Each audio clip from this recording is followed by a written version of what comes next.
believe it? We are halfway through 2025. How crazy is that? Time has just flown. I can't believe it. We're June, not July yet, not yet, but June. Holy smokes. So let's do an equestrian mid-year check-in. Where are we at? Where are you at? Where's your horse at? Are you on track to chase down those goals and accomplishments for 2025? Like, it's good to get through halfway through the year and look back, self-reflect, and just see where you're positioned at on your goals versus where you want to be and where you currently are at. So, how are you? How is your horse? How has this year been so far? What have you achieved so far this year that you're proud of your horse, you're proud of yourself, and that you're grateful for? I want to hear all about that. Please tell me in the comment section down below. Myself personally, my priority this year was debt reduction. That's just the main priority. It's the logical thing in my case, with being someone who wants to buy land for their horses to live on, so for those who don't know, I called my local bank, talked to them, explained my situation, explained my wants, and he was like, look, you need to get out of debt because it's going to affect your borrowing capacity. So the more debt you're in, the less you can borrow, which makes sense in the way of mortgages and whatnot.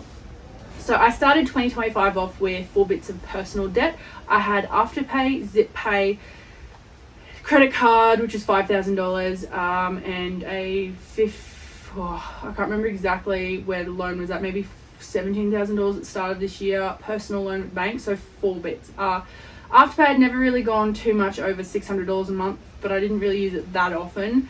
And then ZipPay, I always had a $1,500 maxed out account, and I've had that since 2019, Afterpay since 2018, credit card since 2015, and personal loan, I basically had a personal loan all my working life, so the last 11 years, 10 years, yeah, same credit card and personal loan. I opened them in 2015, and I've had them, up until now. So this is where I'm at now. ZipPay and Afterpay, I have paid off and closed those accounts.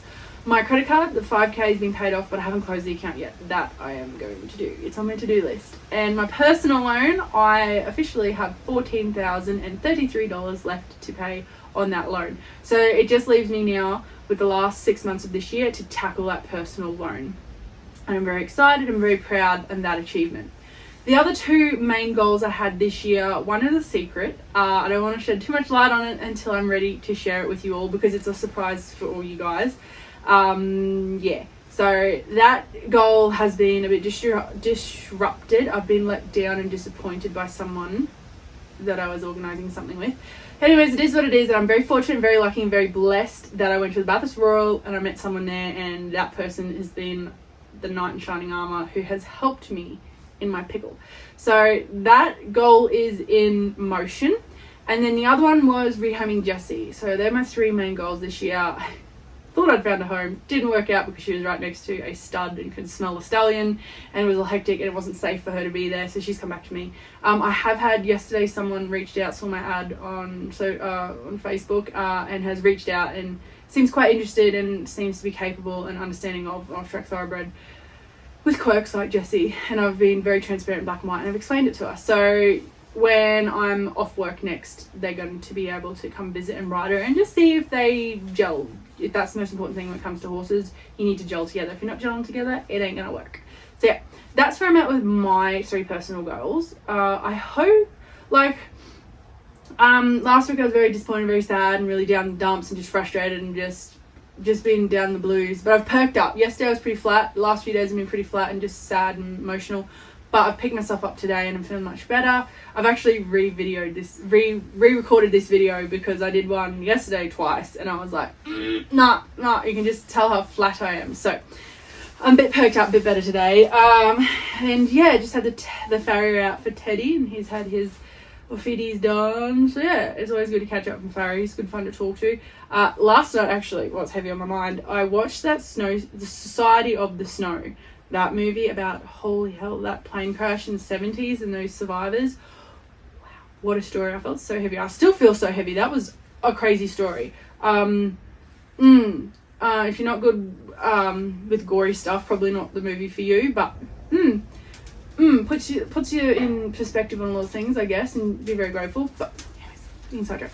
So that's where I'm at. Moving forward in the next 6 months, again, priority is paying off that personal loan for me, working on my special little project, get that ball in motion, and hopefully find Jessie a home. And then once the debt's paid off, start saving like crazy to save up a deposit to be able to buy some land. So yeah, that's where I'm at personally for 2025.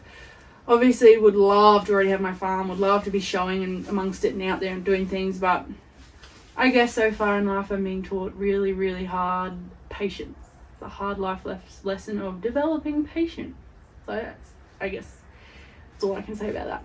So today I'm feeling much better. Looking back on the year, I'm chuffed at myself and I'm proud of myself for smashing out that debt. Otherwise, I would have just done bare minimum payment, just toddled along and pissed money up the wall, if that makes sense. And I'm really proud of myself for knuckling down and getting serious about my financial control and getting very financially educated now. Dave Ramsey, that show, that podcast, that guy on TikTok, I love his content when it comes to talking about financial stories and financial education. Really worth following him, and he's got lots of resources to help people get control of their finances. He has like a baby step method and it's really fascinating. I guess I'm following that too.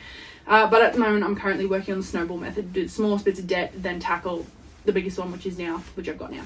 So I also recommend for the ladies, She's on the Money. I'm not too sure what to recommend for the men. I'm sure you could listen to She's on the Money too. And then Richest Men and Bubble on that book was great. That was really great. It's fascinating to learn how they wheeled and dealed money and got on, like, in the sense of getting out of debt back then versus the same principles still apply now. So fascinating learning that book. I really appreciate that book. So they're my 3 top tips still. Yeah, so I'm proud of myself for tackling the debt that I have so far this year. May was just a whirlwind. May was just hectic. Leaving my previous place of employment. I'm very proud of myself for not settling and tolerating and just bumbling along on the income I was on. I was starting to stress. I was starting to freak out thinking, how am I going to pay off debt? How am I going to live? And how am I going to do my side project that is very important to me and it's got to happen. And I was like, how am I going to still be able to do the debt reduction? It's just freaking me out. But I was really glad that nothing changes if nothing changes. So I'm really glad that I took the initiative and took action to change my situation, and I went and applied. Like, it was just a certain night I applied for 4 different roles that I have skills in my administration area of expertise when it comes to the workforce. And I was very, very lucky. The next day, the company I'm now working for, the next day they rung me, did the phone interview, then they booked me in for a Teams meeting on the Sunday, and then by like the Thursday that next week they're like, yeah, you got the job, you start on this date.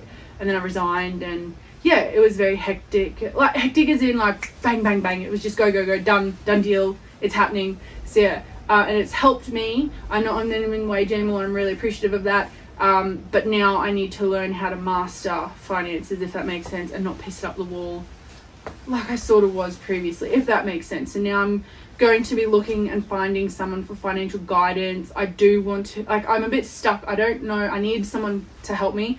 I don't know if I should buy an investment property, because there's a couple of regional, out in the middle of nowhere regional towns where I found houses for $100,000, $120,000 price mark. And I was like, do I go down that route and try and buy some investment properties, build up a portfolio, then try and buy a farm? But I don't know. Like, the farm's really important to me because the horses are getting younger, and I just want a home for them and I want to live with them again.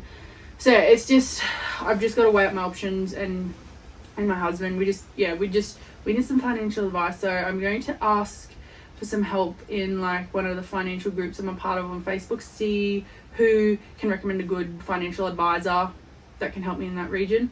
If you know anyone, please leave their website or something in contacts down below. I'd love to, if you've got anyone really good that you can recommend, I'd love to have a chat with them. I'm still in that research mode stage, trying to find someone. But yeah, so that's where I'm at. And yeah, last week I was feeling so down, so shitty and sad, and just pissed off at the world, and just so sad that I'm still adjusting. It's been 6 years for me, wanting a farm, feeling like a failure. I feel angry at myself for attempting all these different business ventures that have just failed on me and not worked out, and I'm angry at myself for even bothering to try them. But it is what it is. It is how the cookie crumble, and I can't go back and change anything, unfortunately. But I was going to move forward, pick myself up, dust myself off, and keep going, even though there's days where you just hurt, you feel shit, you feel sad, you feel miserable, and just feels like the whole weight of the world is on top of you. And yeah, but you just go ride the waves of emotions is all I can say.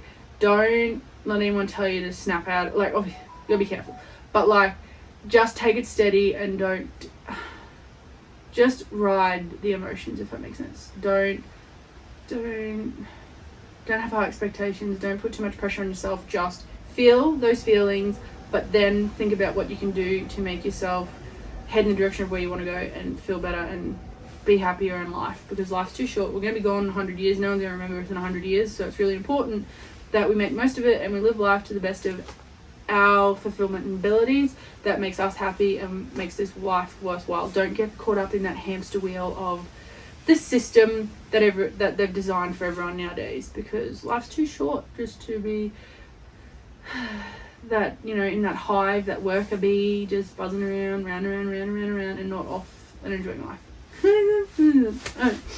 Okay, I'm really proud of you for your goals and your horse's achievements so far this year, and I'm really excited for you for what you've got coming up in the rest of this year. I can't wait to check in at the end of this year and see what you and your horse have achieved in the last half of 2025. But as a whole, I can't wait to hear what you've learned, what you've overcome, what goals you've accomplished, what you didn't accomplish, and what your self-reflection is on that. So let's wrap this up, because I'll keep talking more than me. I could talk underwater.